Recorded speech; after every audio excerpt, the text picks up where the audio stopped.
তার ধারক এবং বাহক, যে এটা কোনো গভর্নমেন্ট আমাদের তৈরিমাত্রা করে দেয়নি, যিনি রক্তের হয়ে যাচ্ছে। গ্রুপ আমরা আমাদের নির্ণয় জীবন আবিষ্কার দিয়ে আজ সেটাকে তার জন্মদিন, সেই জন্মদিনকে সামনে রেখে প্রতি বছরে এই দিনটিকে রক্ত দিবস হিসেবে এবার পরবর্তী যারা আসছে প্রতি বছরই তো সাধু হতে আসে, সামনে রেখে ব্রহ্মচারী হতে আসে, ওয়েস্ট তাহলে বেঙ্গল কি বোঝা যায় ভলেন্টারি ব্লাড ডোনার্স সেই রকম মনোভাবী মানুষ সব ফাউন্ডেশন অফ ব্লাড আবার ডোনার রক্তদান আন্দোলনে এসে আমরা বলি এই তাদের রক্তদান আজকের করার অনুষ্ঠানের মনোভাবী কিছু মানুষ অংশ জগতে আমরা আমাদের দর্শকদের সামনে তুলে কাছে ধরলাম। আসবে।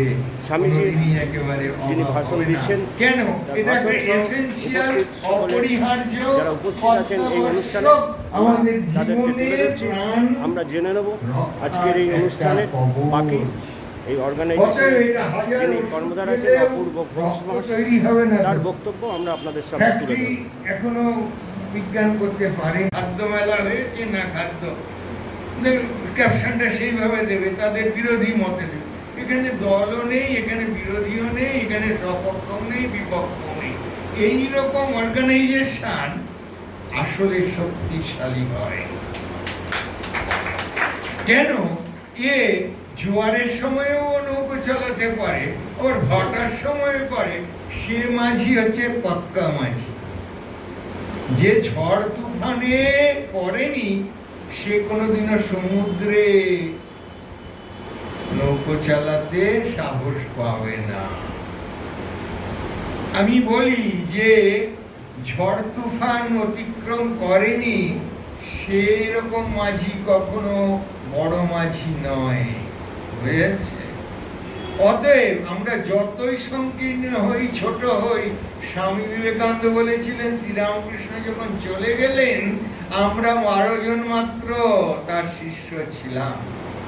আসলে 16 জন শিষ্য তিনি মাত্র করে গেছেন, মানে একটা টিম।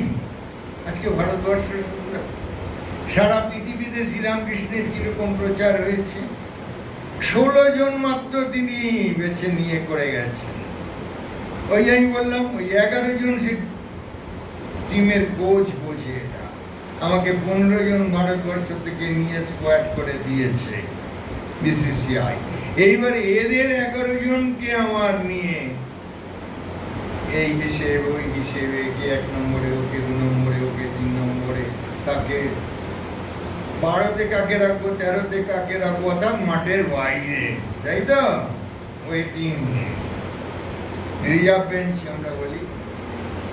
অর্থাৎ 11 জনের মধ্যে চান্স পাবে না 4 জন, তার দলে থাকছে সবসময় বিরাট একটা হেডে।